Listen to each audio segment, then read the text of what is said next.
តើបំណុលអាមេរិកជិត40 trillion ដុល្លារនឹងធ្វើឲ្យប្រាក់ដុល្លារធ្លាក់តម្លៃវិញឬក៏អត់ហើយតើពិភពលោកនៅតែមានទំនុកចិត្តលើសេដ្ឋកិច្ចនិងប្រព័ន្ធហិរញ្ញវត្ថុរបស់សហរដ្ឋអាមេរិកដែរឬទេ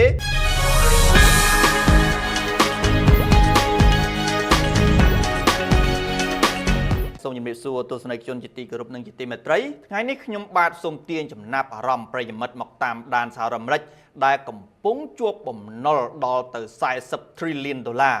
តែកម្លាំងរូបិយប័ណ្ណរបស់ខ្លួនប្រាក់ដុល្លារនឹងនៅតែមានសញ្ញាណវិជ្ជមានខ្លាំងដដែលបាទសន្ទុះប្រាក់ដុល្លារអាមេរិកបានហក់ឡើងថ្លៃជាបន្តបន្ទាប់ជាង 3% ភ្លាមៗបន្ទាប់ពីកិច្ចប្រជុំរបស់ធនាគារកណ្ដាលអាមេរិកចុងក្រោយបានបង្ហាញពីសញ្ញាណតម្រុយ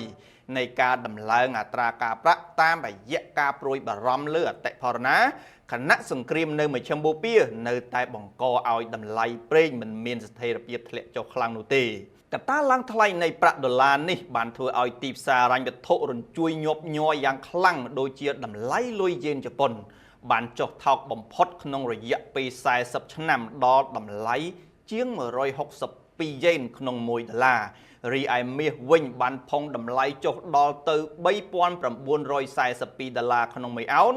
ឬ4749ដុល្លារក្នុង1តម្លឹងដ៏គួរឲ្យភ្ញាក់ផ្អើល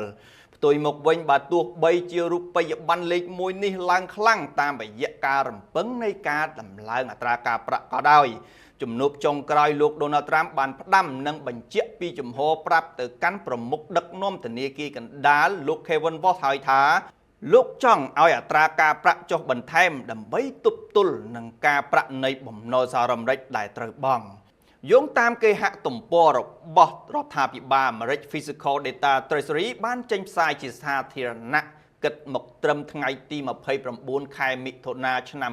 2026នេះបំណុលសាធារណៈសរុបរបស់សហរដ្ឋអាមេរិកកើនឡើងជាលំដាប់ដល់ទៅជាង39 trillion ដុល្លារអាមេរិកទៅហើយ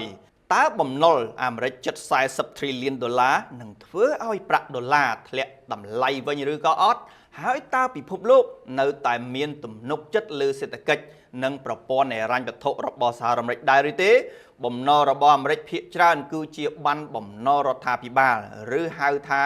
US Treasury Bond វាមិនមែនជាប័ណ្ណបំណុលឥណទានរបស់មនុស្សម្នាក់ៗនោះទេវាគឺជាឧបករណ៍ដែលរដ្ឋាភិបាលប្រើដើម្បីខ្ចីប្រាក់វិនិយោគិន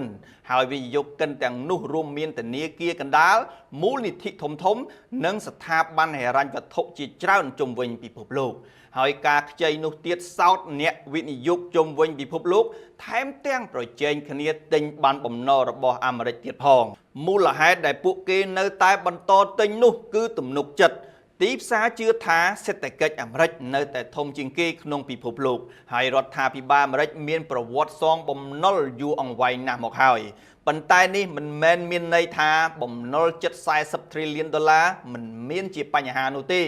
បំណុលកាន់តែច្រើនការប្រាក់របស់រដ្ឋាភិបាលដែលត្រូវបង់កាន់តែខ្ពស់ប្រសិនណាបើការប្រាក់បន្តកើនឡើងខណៈចំណូលរដ្ឋាភិបាលមិនកើនតាមនោះថវិកាជាតិនឹងរងសម្ពាធកាន់តែខ្លាំង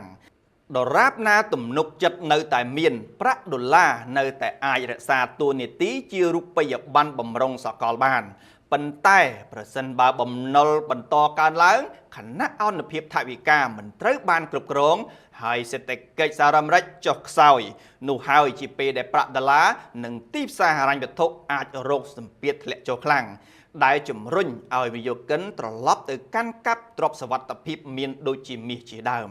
សម្រាប់វិនិយោគិននេះគឺជាហេតុផលដែលត្រូវតែតាមដានទាំងបំណុលជាតិរបស់សហរដ្ឋអាមេរិកការចេញផ្សាយបំណុលថ្មីគោលនយោបាយរបស់ធនាគារកណ្ដាលសហរដ្ឋអាមេរិកនិងទំនុកចិត្តរបស់ទីផ្សារព្រោះកត្តាទាំងនេះអាចមានឥទ្ធិពលដោយផ្ទាល់ទៅលើប្រាក់ដុល្លារមាសនិងទ្រព្យសកម្មហិរញ្ញវត្ថុទូទាំងពិភពលោកតែម្ដងបាទ